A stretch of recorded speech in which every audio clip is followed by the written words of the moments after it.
to our questions. So we've done the parent function, we have done the horizontal stretch, and now we're going to do the reflection. So we're going to take our green graph and actually literally, if I could, and I probably could, let's flip it up and down. So actually I'm taking it and, oops, and I'm going to flip it down here. Okay, and that's what we end up with. It's exact same graph except it's flipped down. So I'm going to just take our original graph, put it back in place. Okay, so we can actually work with it. Okay, so this time we will do it in black, I suppose. So again, the vertex kind of point doesn't change. This point here becomes here, and you can see that we're using the x-axis as our axis of symmetry right now to make this work. Okay, so this is now this graph, which would be negative f at 2x.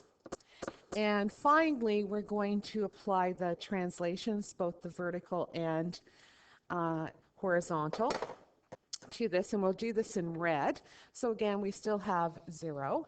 So we're going to take this point. Actually, we're going to take this point here because it'd be a little bit easier for us to see it. Okay, we're going to take this one. We're going to move it to the left 3. So 1, 2, 3. And then we're going to go up 4. 1, 2, 3, 4. So that's where it is. Okay. And I'm going to get rid of just a few of those points if possible. Okay, so let's take a look at our next one, and I'll use the magic pen so we don't erase. The next one I'm going to take is this one. Okay, and according to this, I'm going to move it over 3. So 1, 2, 3, and then up 4. 1, 2, 3, 4. So it becomes that location there. And then we're going to take this point. We're going to move it left 3. 1, 2, 3, and then up 4.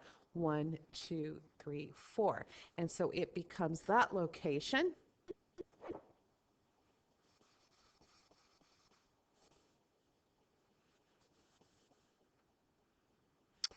And we still have, I did not move.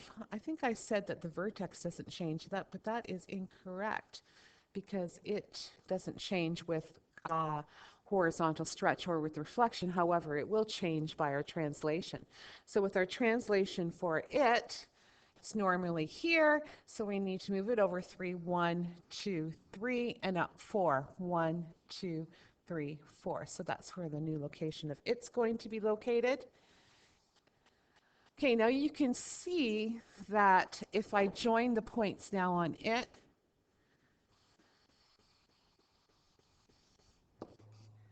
that it looks like the black one, the negative f of 2x, just relocated somewhere else. Okay, so those are the steps I would have to go through. So that's our final graph.